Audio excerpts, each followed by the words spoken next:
నమస్కారం LJ news కి స్వాగతం. హెడ్లైన్స్ చూద్దాం. భూమి బద్దలైన ఆగస్టు 15 లోపు రుణమాఫీ రేవంత్ రెడ్డి.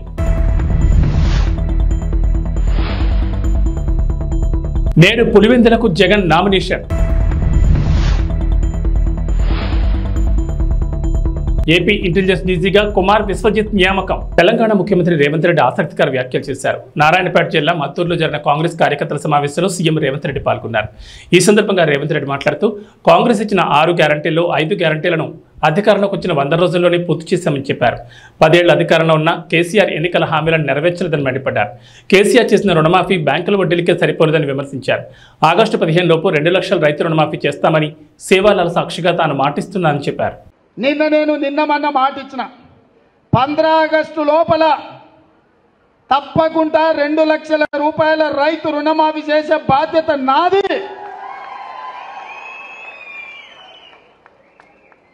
సేవలాల్ సాక్షిగా, బావోజీ సాక్షిగా నేను మాట ఇస్తున్నా. 15 ఆగస్టు లోపల నేను మీ రైతు రుణమాఫీ చేస్తాను. హరీష్ రావు అంటున్నాడు నిన్న, చేయకపోతే రాజీనామా చేస్తావా అని. నేను హరీష్ రావుకు సూటిగా కేసీఆర్ సవాలు విసురుతున్నా. 15 ఆగస్టు లోపల రుణమాఫీ నేను చేస్తా. నేను రుణమాఫీ చేస్తే నీ పార్టీని నువ్వు రద్దు చేసుకుంటావా? సవాళ్ళు స్వీకరించు. 15 ఆగస్టు లోపల 2 లక్షల రుణమాఫీ చేసి చూపిస్తా. అక్కడి సూర్యుడు ఇక్కడ మొరిచిన, భూమి ఆకాశాలు తలకిందులైనా, కేసీఆర్ ఫామ్ హౌస్లో ఊరేసుకొని సచ్చినా 15 ఆగస్టు లోపల రైతులకు 2 లక్షల రుణమాఫీ చేస్తా. చేసిన మరుక్షణమే నీ పార్టీని నువ్వు రద్దు చేసుకుంటావా? నా సవాల్ను స్వీకరించు హరీష్ రావు. పోయి నీ మామని అడుగు. నేను మాట ఇస్తే ఎట్లుంటానో తెలుస్తుంది. నీ మామకు తెలుసు నీకంటే ఎక్కువ. అందుకే ఇవాళ చెప్తున్నా, ఈ వేదిక మీద నుంచి ఏ రైతు ఆధైర్యపడాల్సిన పని లేదు, ఏ రైతు బాధపడాల్సిన అవసరం లేదు. నేను బ్యాంక్ వాళ్ళకు కూడా చెప్తున్నా, రైతులకు నోటీసులు ఇస్తున్నట్ట డీసీసీబీ బ్యాంక్ వాళ్ళు. ఎవరు మీరు అట్లాంటి అతిగా వ్యవహరించొద్దు. మిత్తితో సహా, అనా పైసతో సహా మీ పైసల్ని 15 ఆగస్టు లోపల తెలంగాణ ప్రభుత్వం చెల్లిస్తుంది. మీరు రైతులను ఎవరినైనా ఇబ్బంది పెట్టే కార్యక్రమం చేస్తే ఈ ప్రభుత్వం చూస్తూ ఊరుకోదని చెప్పి బ్యాంక్ అధికారులకు, కోఆపరేటివ్ బ్యాంకు అధికారులకు కూడా నేను స్పష్టంగా విన్నవిస్తున్నా. మాది జిమ్మెదారీ రైతుల తరఫున రుణమాఫీకి మీ అప్పు చెల్లించేది. 15 ఆగస్టు లోపల నీకు అప్పు కడతాం. మా రైతుల పాస్ పుస్తకాలు విముక్తి చేసి ఇంటింటికి వాళ్ళ దగ్గరికి పంపించే బాధ్యత మా ప్రభుత్వం తీసుకుంటుంది. తెలంగాణ ప్రజల కోసం, తెలంగాణ రాష్ట్ర ప్రయోజనాల కోసం భారత రాష్ట్ర సమితి ఎంతవరకైనా కొట్లాడుతుందని, ఈ విషయంలో ఎవరితోనూ రాజీ పడబోదని బీఆర్ఎస్ పార్టీ అధ్యక్షుడు, మాజీ ముఖ్యమంత్రి కె చంద్రశేఖర్ ప్రకటించారు. తెలంగాణ ప్రజల చిరకాల వాంఛైన ప్రత్యేక రాష్ట్రాన్ని సాధించి దాన్ని దేశానికి రోల్ మోడల్గా తీర్చిదిద్దిన ఘనత బీఆర్ఎస్ పార్టీకి, బీఆర్ఎస్ పాలనకే దక్కుతుందని అన్నారు. మంగళవారం తెలంగాణ భవన్లో కేసీఆర్ ఆధ్వర్యంలో కృష్ణా బేసిన్ పరిధిలోని మహబూబ్ నగర్, రంగారెడ్డి, ఖమ్మం, నల్గొండ, హైదరాబాద్ ఉమ్మడి జిల్లాలకు చెందిన మాజీ మంత్రులు, ఎమ్మెల్యేలు, ప్రజాప్రతినిధులు, పార్టీ ప్రముఖులతో సమావేశం జరిగింది. జై తెలంగాణ, జై తెలంగాణ. గౌరవనీయులు పెద్దలు భాస్కర్రావు గారు, గౌరవనీయులు మాజీ మంత్రి జగదీశ్వర్ రెడ్డి గారు, గౌరవనీయులు బీఆర్ఎస్ పార్లమెంట్ అభ్యర్థి శ్రీ కృష్ణారెడ్డి గారు, టపాకాయలు వేల్చేది ఆపాలయా? టపాకాయలు వేసుకోవడం మనోడేనా? సరిగ్గా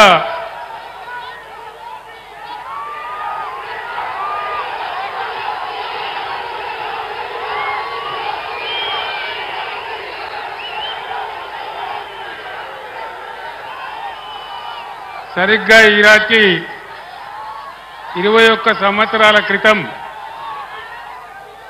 నేను కోదాడ టు హాలియా పాదయాత్రలో భాగంగా మిర్యాలగూడకు రావడం జరిగింది. ఆనాడు కూడా నీళ్ల కోసమే పోరాటం, ప్రజల కోసమే పోరాటం. కూర్చోలే తెలంగాణకు మొదటి నుంచి నేటి వరకు ప్లీజ్ తమ్ముడు ఆగాలి. నో స్లోగన్స్ ప్లీజ్, నినాదాలు బంధు.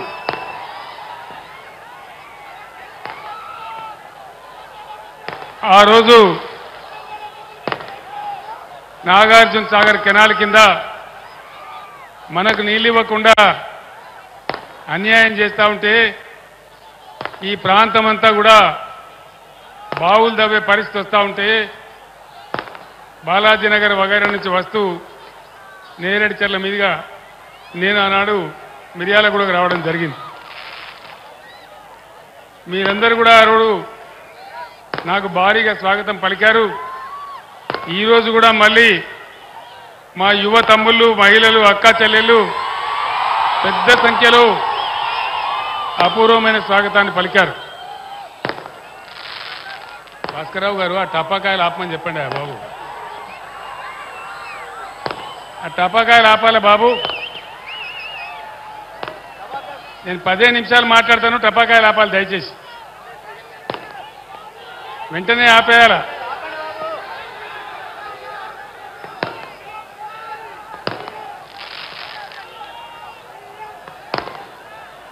ఈరోజు పార్లమెంట్ ఎన్నికల సందర్భంగా మళ్ళీ మీ దర్శనానికి రావడం జరిగింది.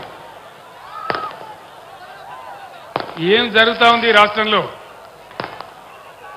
4-5 నెలల క్రితం ధీమాగా ఉన్న రైతు ఈరోజు దిగాలు పడి చాలా బాధలో ఉన్నాడు.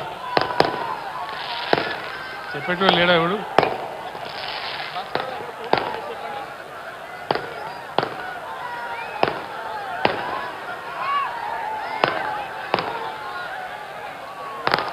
మీ అందరితోని నేను ఒక 4-5 విషయాలు మాత్రం మనవి చేస్తాను.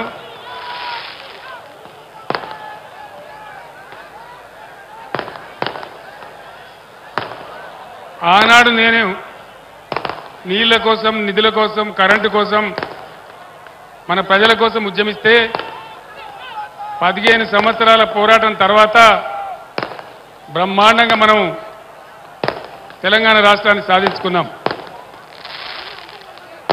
ఈ టపాకాయలు కాల్చేటోడు మనోడేనా మంచోడేవాడు?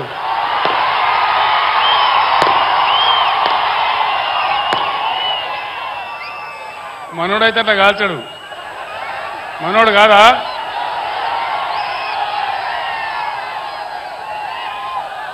దయచేసి పోలీసు మిత్రులు ఆ టపాకాయలు ఆపేయాలా. అది ఎన్నికల నియమావళికి విరుద్ధం, ఆ విధంగా చేయకూడదు. నీళ్లు ఆనాటి నుంచి ఈనాటి వరకు మన పోరాటం నీళ్లు. తెలంగాణ బతుకే నీళ్ల మీద పోరాటం. ఈరోజు ఈ జిల్లాలో మినిస్టర్లు ఉన్నారు. ఇరిగేషన్ శాఖ మంత్రి స్వయంగా ఇక్కడ ఉన్నాడు. వీళ్ళు దద్దమ్మలాగా పోయి నాగార్జున సాగర్ కట్ట మీద కేంద్ర ప్రభుత్వానికి అధికారం ఇచ్చేసినారు, కేఆర్ఎంబీకి అప్పచెప్పినారు. మీరందరూ కూడా చూసినారు ఆ విషయాన్ని కల్లారా. మీ అందరు నేను ఒకటే, కోపం వచ్చిందో ఏం భ్రమల పడ్డారో, పాలిచ్చే బర్రెను ఆయన అమ్మేసి దున్నపోతుంది తెచ్చుకున్నారు. ఇక తర్వాత ఏం నడుతుందో 3వ నెల పోయినా నా కట్టె కాలే వరకు తెలంగాణకు అన్యాయం జరిగితే చివరి శ్వాస దాకా కూడా పులిలాగా లేచి కొట్లాడతా తప్ప పిల్లిలాగా ఉండను. ఎట్టి పరిస్థితులలో 600 ఏ విషయంలో కూడా తెలంగాణకు అన్యాయం జరగనివ్వను. కొట్లాడదాం. కృష్ణా జలాలు కేఆర్ఎంబీ అంటే కృష్ణా రివర్ మేనేజ్మెంట్ బోర్డుకు భద్రపల్లాగబోయి అప్పచెప్పినారు ఈ గవర్నమెంట్. ఇది చిల్లర మల్లర రాజకీయ సభ కాదు, రాష్ట్ర ప్రభుత్వానికి కాదు, రాష్ట్ర నాయకులకు కాదు. ఇలా నీళ్లు వంచడానికి సిద్ధంగా ఉన్నటువంటి బ్రిజేష్ కుమార్ ట్రిబ్యునల్కు కానీ, కేంద్ర ప్రభుత్వానికి కానీ, కేంద్ర నీటిపారుదల మంత్రికి కానీ, మన నీళ్లు దొబ్బిపోదామనుకునే స్వార్థ శక్తులకు కానీ ఒక హెచ్చరిక ఈ నల్లగొండ చెలో నల్గొండ సభ. చెలో నల్గొండ ఇయ్యంగానే పిక్క పిక్క చచ్చుడు. ఇజ్జత్ మానం పోతుంది రాబాయి. కేసీఆర్ బొబ్బ పెడితే ఏం చేస్తామంటే ఏం చేస్తామని చేతులు విసుకొని కాళ్ళు విసుకొని అర్జెంటుగా బడ్జెట్ పక్కకు పెట్టి శాసనసభలో తీర్మానం పెట్టింది. ఆ తీర్మానం కూడా చక్కగా లేదు. వాళ్ళ తెలివి సల్లారా సాగునీళ్ళు తాగునీళ్ళు అని పెట్టినరు, కరెంటు ఉత్పత్తి పెట్టలేదు. మళ్ళీ దానిలో ఆ తీర్మానంలో కూడా అంత తెలివి తక్కువ తీర్మానం అది పెట్టి ఇక మామ అనిపించుకున్నారు. మేమంతా సిద్ధం బస్సు యాత్రతో రాష్ట్రాన్ని చుట్టి బుధవారం రోజు బస్సు యాత్రను ముగించిన ఆంధ్రప్రదేశ్ ముఖ్యమంత్రి వైసీపీ అధినేత వైఎస్ జగన్మోహన్ రెడ్డి పులివెందుల ఎమ్మెల్యే అభ్యర్థిగా నేడు నామినేషన్ దాఖలు చేయనున్నారు. మొదట సిద్ధం సభలు, ఆ తర్వాత మేమంతా సిద్ధం బస్సు యాత్ర ద్వారా రాష్ట్రం మొత్తాన్ని చుట్టేశారు జగన్. మూడో విడత ప్రచారానికి ఆయన సిద్ధమవుతున్నారు. ఈ లోపు తన నియోజకవర్గం పులివెందులో నేడు ఎమ్మెల్యే అభ్యర్థిగా నామినేషన్ వేస్తారు. ఇప్పటికే జగన్ తరఫున Pulivendula municipal vice chairman YS Manohar Reddy ఒక సెట్ నామినేషన్ వేస్తారు. ఈ రోజు మరో సెట్ని జగన్ స్వయంగా దాఖలు చేయనున్నారు. ఈరోజు వైఎస్ జగన్మోహన్ రెడ్డి గారి నామినేషన్ దాఖలు చేస్తాం. ఈరోజు మొదటి సెట్ ఒక సెట్, తర్వాత రెండో సెట్ ఆయన 25th వస్తున్నారు. ఇక్కడికి 25th రెండో సెట్ ఆయన దాఖలు చేస్తారు. ప్రజలు కూడా ఆయన మళ్ళీ రెండోసారి ముఖ్యమంత్రి చేయాలని కోరుకుంటారు చాలా మటుకు. మాకు తెలిసి కూడా 70% వరకు ప్రజలు ఆయన వైపే చూస్తున్నారు. కాబట్టి తప్పకుండా రెండోసారి ముఖ్యమంత్రి అవుతారనే కోరిక మా మనసులో ఉంది. తప్పకుండా రెండోసారి ఎదురు ముఖ్యమంత్రి చేస్తారు కూడా, దాంట్లో ఏం సందేహం కూడా లేదు. 25th ఇక్కడ వస్తూనే పబ్లిక్ మీటింగ్ ఉంటుంది. పబ్లిక్ మీటింగ్ అయిన తర్వాత మధ్యాహ్నం పైన నామినేషన్ వేస్తారు. సార్వత్రిక ఎన్నికల నేపథ్యంలో ఏపీ ఇంటెలిజెన్స్ డీజీగా కుమార్ విశ్వజిత్ను ఎన్నికల కమిషన్ నియమించింది. విజయవాడ సిపిగా పిహెచ్డి రామకృష్ణకు బాధ్యతలు అప్పగించింది. గురువారం ఉదయంలోపు బాధ్యతలు చేపట్టాలని ఉత్తర్వులు జారీ చేసింది. కాగా intelligence DG Seetharamanjaneyulu Vijayawada CP Kranthi రాణాను బదిలీ చేస్తూ ఏపీఈసీ మంగళవారం నిర్ణయం తీసుకుంది. వీరిని తక్షణమే విధుల నుంచి బదిలీ చేస్తూ ఆదేశాలు జారీ చేసింది. ఫోన్ ట్యాపింగ్ కేసులో నిందితుల బెయిల్ పిటిషన్పై నాంపల్లి కోర్టు విచారణ జరిపింది.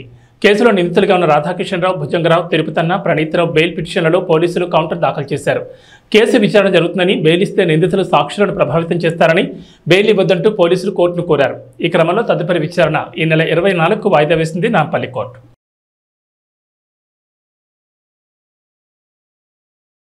ఎన్నికల ప్రచార నిమిత్తం ప్రధానమంత్రి నరేంద్ర మోడీ వచ్చే నెల 3, 4 తేదీల్లో రాష్ట్రంలో పర్యటించనున్నారు. ఈ 2 రోజుల్లో కనీసం 4 లేదా 5 ఎన్డీఏ బహిరంగ సభల్లో ప్రధాని మోడీ పాల్గొనేలా సమాలోచనలు జరుగుతున్నాయి.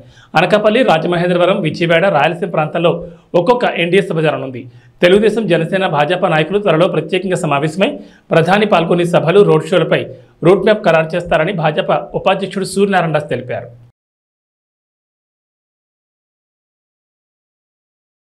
ప్రైవేట్ రంగ Kotak Mahindra bank reserve bank shock ఇచ్చింది. ఆన్లైన్, మొబైల్ బ్యాంకింగ్ మాధ్యమాల ద్వారా కొత్త కస్టమర్లను చేర్చుకోవద్దని ఆదేశించింది. అలాగే కొత్త క్రెడిట్ కార్డులను జారీ చేయకుండా ఆంక్షలు విధించింది. ఈ ఆదేశాలు తక్షణ అమల్లోకి వస్తాయి. బ్యాంక్ ఐటీ రిస్క్ మేనేజ్మెంట్లో తీవ్రమైన లోపాలు బయటపడడం ఇందుకు కారణమని ఆర్బీఐ పేర్కొంది. అయితే క్రెడిట్ కార్డు కస్టమర్లు సహా ప్రస్తుతం ఉన్న ఖాతాదారులందరికీ బ్యాంక్ యథాప్రకారం సేవలు అందించడానికి కొనసాగించవచ్చని తెలిపింది. మే 4న కోటక్ మహీంద్రా బ్యాంక్ ఆర్థిక ఫలితాలను వెల్లడించనున్న నేపథ్యంలో తాజా పరిణామం ప్రాధాన్యం సంతరించుకుంది. బ్యాంక్ ఎక్స్టర్నల్ ఆడిట్ నిర్వహించి అందులో బయటపడే సమస్యలను, తాము గుర్తించిన లోపాలను పరిష్కరిస్తే ఆంక్షలు సమీక్షిస్తామని ఆర్బీఐ పేర్కొంది. పదే సాంకేతిక అంతరాయాలు తలెత్తున్న కారణంగా 2020 డిసెంబర్లో హెచ్డిఎఫ్సి బ్యాంక్పై కూడా ఆర్బీఐ దాదాపు ఇదే తరహా ఆంక్షలు విధించిన సంగతి తెలిసిందే. గుజరాత్తో చివరి బంతి వరకు ఉత్కంఠభరితంగా సాగిన మ్యాచ్లో ఢిల్లీ క్యాపిటల్స్ విజయం సాధించింది. గుజరాత్ విజయానికి చివరి ఓవర్లో 19 పరుగులు కావాల్సిండగా కేవలం 14 పరుగులు మాత్రమే వచ్చాయి. తొలి 5 బంతుల్లో 13 పరుగులు రాగా చివరి బంతికి 5 పరుగులు అవసరమయ్యాయి. కానీ ఒకే పరుగు రావడంతో గుజరాత్ 4 పరుగుల తేడాతో పరాజయం పాలైంది. రషీద్ ఖాన్ పోరాడిన గుజరాత్కి విజయాన్ని అందించలేకపోయాడు. ఈ మ్యాచ్లో తొలుత బ్యాటింగ్ చేసిన ఢిల్లీ నిర్ణీత 20 ఓవర్లలో 4 వికెట్ల నష్టానికి 224 పరుగులు చేసింది. గుజరాత్ 220 పరుగులకి పరిమితమైంది. ఇంటి స్థలం ఆశ చూపి మా కాలనీ వాసులకు వైసీపీ కండువాలు వేశారని, కానీ ఆ యువకులు టీడీపీ సొంత గూటికి చేరారన్నారు. వైసీపీ నాయకులు దిగజారుడు రాజకీయాలు చేయడం మానుకోవాలని కర్నూలు పార్లమెంట్ టీడీపీ ఉపాధ్యక్షులు ముత్తిరెడ్డి, పల్లెపాటి రామిరెడ్డి అన్నారు. కర్నూలు జిల్లా కొసిగిలో టీడీపీ పార్టీకి కంచుకొట్టగా ఉన్న 2వ వార్డుకు చెందిన 20 కుటుంబాల యువకులను వైసీపీ పార్టీకి చెందిన ఓ యువకుడు ఇంటి స్థలాలు ఇప్పిస్తామని ఆశ చూపి Mantralayam YCP MLA Balanagi Reddy, YCP మండల ఇన్ఛార్జ్ మురళీరెడ్డి ఆధ్వర్యంలో 2 రోజుల క్రితం వైసీపీ కండువాలు వేశారన్నారు. బుధవారం తిరిగి సొంత గూటికి టీడీపీ పార్టీ కండువాలను కప్పుకున్నారు. టీడీపీ పార్టీ అంటే తమకు ప్రాణమని, పార్టీ ఆవిర్భావం నుంచి తమ తల్లిదండ్రుల పార్టీలోనే ఉన్నామన్నారు.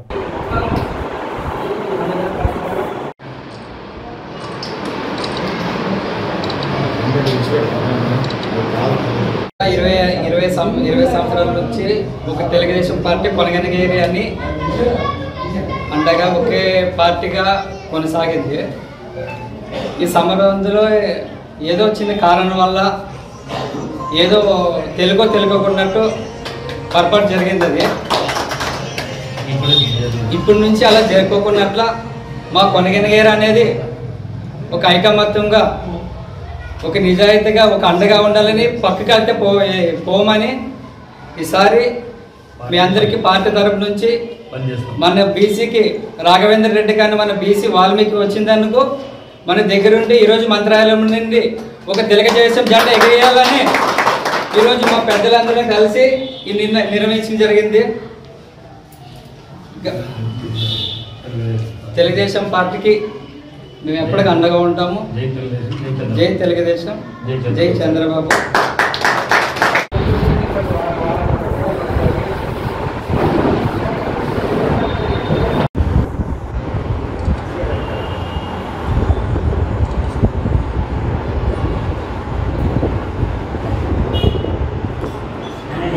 అశేష జనవాహిని మధ్య వైఎస్ఆర్ పార్టీ ఎమ్మెల్యే అభ్యర్థి బాలనాగిరెడ్డి అట్టహాసంగా నామినేషన్ దాఖలు చేశారు. ముందుగా గ్రామదేవత మంచాలమ్మను రాఘవేంద్ర స్వామిని దర్శించుకుని ప్రత్యేక పూజలు నిర్వహించారు. వైఎస్ఆర్సీపీ అభ్యర్థి బాలనాగిరెడ్డితో పాటు టీటీడీ బోర్డు సభ్యులు సీతారామరెడ్డి, మండల అధ్యక్షులు భీమిరెడ్డి, విశ్వనాథ్ రెడ్డి ఉన్నారు.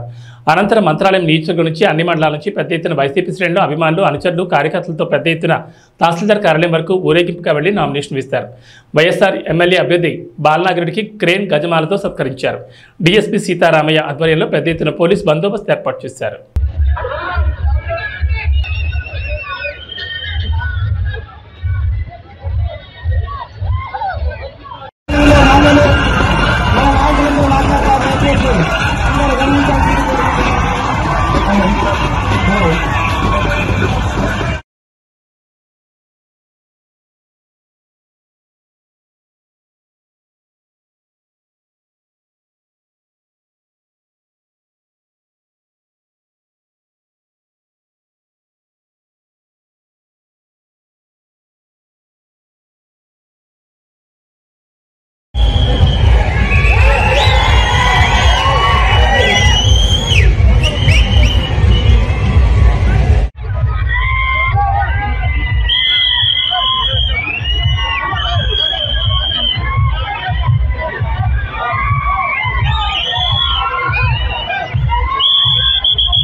అన్ని వర్గాలు ఆయనకున్నాయి కాబట్టి వాళ్ళు చెప్పుకోండి బీసీలందరూ ఆ కోటి వేస్తారని.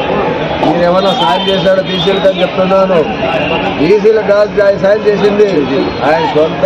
రెడ్డి గారు వైఎస్ఆర్ కాంగ్రెస్ పార్టీ తరఫున ఎమ్మెల్యే అభ్యర్థిగా నామినేషన్ చేశారు.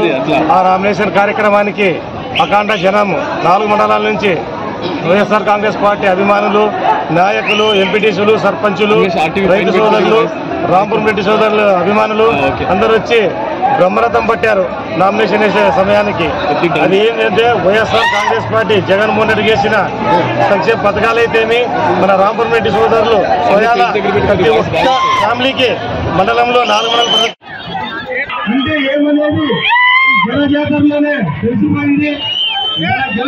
ఏమైంది మనమంతా ప్రతి గ్రామాల్లో వార్డుల్లో ప్రతి ఒక్క బూత్కి వెళ్ళి ఓటింగ్ శాతం పెంచి మన శాసనసభ్యులను భారీ మెజారిటీలో గెలిపించుకోవాలా.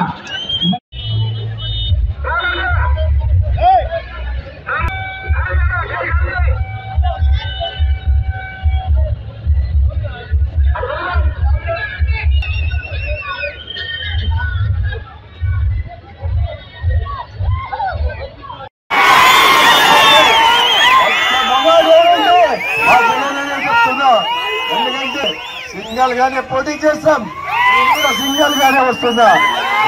చెత్త కట్టుకొని రావాల్సిన అవసరం లేదు, కూటమితో చెత్త చేసుకోవాల్సిన అవసరం లేదు మాకు. ఎందుకయ్యా నా జనం నా అనుకున్నంత వరకు ఇంకోరి మీద ఆధారపడాల్సిన అవసరమే ఉంది. ఆయనకు 40 ఏళ్ళ ఇండస్ట్రీ, 14 ఏళ్ళ ముఖ్యమంత్రి. సిద్ధేశ్వరం ఏమన్నా అడుగుతున్నా ఎక్కడా లేదు. నిజంగా మొగాడంటే జగన్మోహన్ రెడ్డి అని చెప్తున్నా. ఒకసారి పులి బయటికి బోర్లో నుంచి పులి బయటకు వచ్చింది. అప్పట్లో అప్పుడు మనము ప్రతిపక్షంలో కూర్చున్నా కూడా మనం భయపడలేదు. పాదయాత్ర చేశాడు మన పులి. అలాంటి పులి నాకు నా సోదరు లాంటి నా పులి. నేను కూడా మా సోదరుల కుటుంబ సభ్యులు మీరు అందరూ ఉన్నంత వరకు నేను కూడా పులి అని చెప్తున్నా. మీరందరూ ఒకటే ఆలోచన చేయాలి. మంచి వ్యక్తులకు ఓటేస్తే 15 సంవత్సరాలు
నీడుండేదానికి నంబర్ అంతే. అవును నీళ్ళు ఓటా కానీ నీరు కాడ బాగాను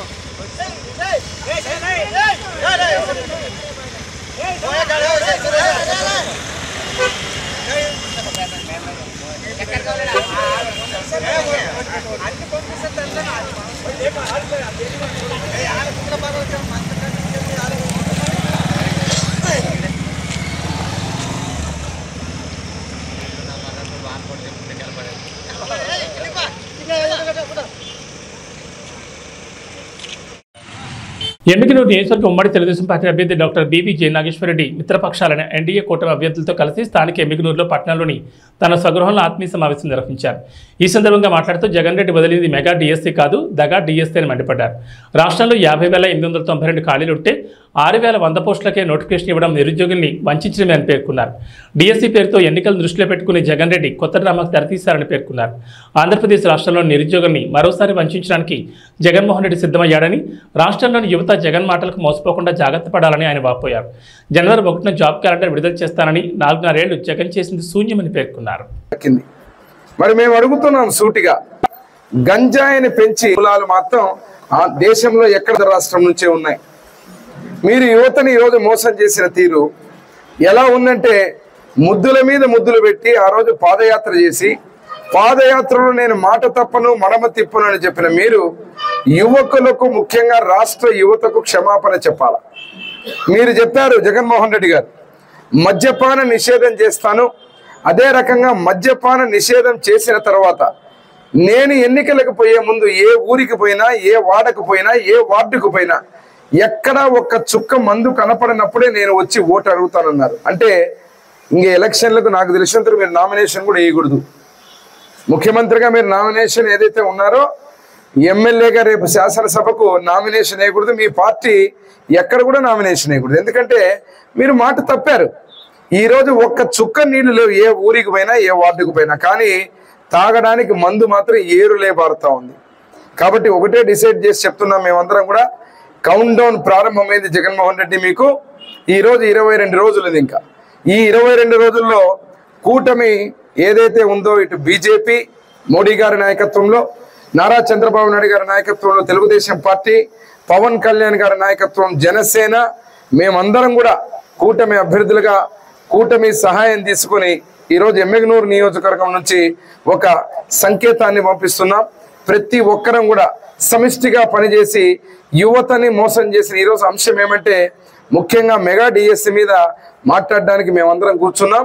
యువతనే కాదు ప్రతి వర్గాన్ని మోసం చేసిన జగన్మోహన్ రెడ్డిని రాజకీయ సమాధి చేయడానికి మేమందరం ఐక్యతగా పనిచేసి ప్రతి ఒక్కరం కూడా రానున్న ఎన్నికల కురుక్షేత్రంలో ఎన్నికల రోజు వరకు ప్రతి ఒక్కరం సైనికుల్లా పనిచేసి ఇటు జన సైనికులు, బీజేపీ నాయకులు, కార్యకర్తలు, అదేవిధంగా తెలుగుదేశం పార్టీ కార్యకర్తలు, నాయకులు అందరం కూడా సమిష్టిగా పనిచేసి ఇక్కడ ఎమ్మిగనూరు నుంచి కూటమి అభ్యర్థి అయిన నన్ను జయనాగేశ్వరుని విజయ పథాన ముందుకు తీసుకుపోతానని ఆశిస్తూ ఈ రాష్ట్రంలో మళ్ళీ ముఖ్యమంత్రిగా చంద్రబాబు నాయుడు గారిని అవ్వడం ఖాయం. ఎన్నికలకు మేము సిద్ధమని చెప్పే జగన్మోహన్ రెడ్డి నీ ఫ్యాన్ రెక్కలు విరగొట్టడానికి ప్రజలందరూ సిద్ధంగా ఉన్నారు. కూటమి అభ్యర్థులైనటువంటి మా అందరికీ 2 బటన్లు, ముఖ్యంగా ఒక బటన్ ఎమ్మెల్యే అభ్యర్థిగా జయనాగేశ్వరుడికి, ఒక బటన్ సైకిల్ గుర్తు, 2వ బటన్ సైకిల్ గుర్తు బస్తిపాటి కురవ నాగరాజు గారికి ఎంపీ అభ్యర్థికి వేసే విధంగా పోవాలని చెప్పి కోరుకుంటూ పేరు పేరున మీకు ధన్యవాదాలు చెప్తూ సెలవు తీసుకుంటున్నాను. ఏదన్నా కానీ రాష్ట్ర ప్రభుత్వం నిర్ణయం పేరుకు మేము కొత్త ధర్మాన్ని పాటిస్తాం. ఏమైనా చిన్న చిన్న సమస్యలు ఉంటే అంతర్గత మాటలు పరిష్కరించుకుంటాం. పార్టీ చూసుకుంటారు ఖచ్చితంగా. వాటిని సమయం ఉంది, మాట్లాడుతూ ఉన్నాం. కొన్ని వ్యక్తిగతమైనటువంటి వారు చెప్పడం జరిగింది, వాటి కూడా పార్టీ మాట్లాడి త్వరగా పరిష్కరిస్తారని చెప్పి నేను తెలియజేసుకుంటే, ఏదైనా ఒక జాతీయ పార్టీ బీజేపీ ఎంతో మందికి వ్యక్తిగతమైన మతభేదాలు ఉండొచ్చు, అనేక రకమైనటువంటి అవకాశాలు కూడా ఉండొచ్చు. కానీ ఒకసారి పార్టీ కేంద్రంలో నిర్ణయం తీసుకున్న తర్వాత, రాష్ట్రంలో కూడా నిర్ణయం అయిపోయిన తర్వాత దాన్ని కట్టుబడి శిరసా వహించిన బాధ్యత భారతీయ జనతా పార్టీ కార్యకర్తలు. జనసేన పార్టీ అధినేత అయినటువంటి పవన్ కళ్యాణ్ గారికి ప్రత్యేక ధన్యవాదాలు తెలియజేసుకుంటున్నాం. వారి కూటమి ఏర్పడడానికి శాయశక్తుల ప్రయత్నం చేయడం జరిగింది. ఎందుకంటే ఈ యొక్క రాష్ట్ర అభివృద్ధి కోసం, రాష్ట్రాన్ని పురోగతిలో తీసుకుపోవడం కోసం అనేక రకాలుగా పాదయాత్ర చేస్తున్నప్పుడు జగన్మోహన్ రెడ్డి గారు అనేక వాగ్దానాలు చేశారు. ఆ వాగ్దానాలు అనేకం కూడా నెరవేర్చినటువంటి పరిస్థితి. ఇంతకుముందు చెప్పినట్టు పెద్దలు ముఖ్యంగా మద్యం, తర్వాత ఇసుక సరళీకృతం చేస్తామన్నారు. తర్వాత ఉద్యోగులకు ప్రతి సంవత్సరం కూడా ఉద్యోగం యొక్క రిలీజ్ చేస్తామని చెప్పారు. ఇంతవరకు కూడా ఎటువంటి కూడా జరిగినటువంటి పరిస్థితి. కాబట్టి మనందరం కూడా ఆలోచించాలి. ఈరోజు రాష్ట్రాన్ని అభివృద్ధి పథంలో తీసుకుపోవాలంటే కేంద్రంలో నరేంద్ర మోడీ గారు ఏ విధంగా అయితే పరిపాలిస్తున్నారో, సబ్కా సాత్, సబ్కా వికాస్, సబ్కా విశ్వాస్ అనే లక్ష్యంతో వారి దేశాన్ని అభివృద్ధి పథంలో నడుపుతున్నటువంటి సందర్భాన్ని చూసాం. ఆయన అభివృద్ధి నచ్చే తిరిగి ఇంతకుముందు ఎన్డీఏలో ఉన్నటువంటి టీడీపీ గవర్నమెంట్ టీడీపీ వారు మళ్ళా రావడం జరిగింది. మరియు దానికి విశేష కృషి చేసినట్టు పవన్ కళ్యాణ్ గారు కూడా ముగ్గురు కలిసి ఈ రాష్ట్రాన్ని అభివృద్ధి పథంలో తీసుకుపోయే విధంగా ఈ యొక్క కూటమి ఏర్పడినటువంటి సందర్భం. అంతేకాదు మన ఆంధ్రప్రదేశ్ కూడా ఒక విజన్ ఉన్నటువంటి నాయకుడు చంద్రమోహన్ గారు, వారు ఖచ్చితంగా సీఎం అయితే అభివృద్ధి పథంలో వెళ్తుందని చెప్పి రాష్ట్ర ప్రజలు కూడా భావిస్తున్నటువంటి సందర్భం. ఇది డబుల్ ఇంజన్ సర్కార్ కావాలి. కేంద్రంలో కూడా రాష్ట్రంలో కూడా ఒకే ఒక ప్రభుత్వం ఉన్నట్లయితే ఖచ్చితంగా ఈ యొక్క రాష్ట్రం ఖచ్చితంగా అభివృద్ధి చెందుతుందని, ముఖ్యంగా పశ్చిమ ప్రాంతంలో ఉన్నటువంటి మనము అనేక సాగునీరు, తాగునీటి కష్టాలని మనం ఎదురు చూస్తా ఉన్నాం. వీటిని ఖచ్చితంగా నెరవేర్చే విధంగా, ఎందుకంటే కేంద్రం కూడా ప్రభుత్వం ఉన్నట్లయితే అనేక రకాలుగా సహాయ సహకారాలు ఉంటాయి. కాబట్టి ఈ కూటమిని ఖచ్చితంగా ప్రజలు ఆదరించి రాబోయే రోజుల్లో ఈ యొక్క ఆంధ్రలో నాకు ఈ అవకాశం ఇచ్చినట్టు మీ అందరూ కూడా ధన్యవాదాలు తెలియజేసుకుంటారు. నమస్కారం.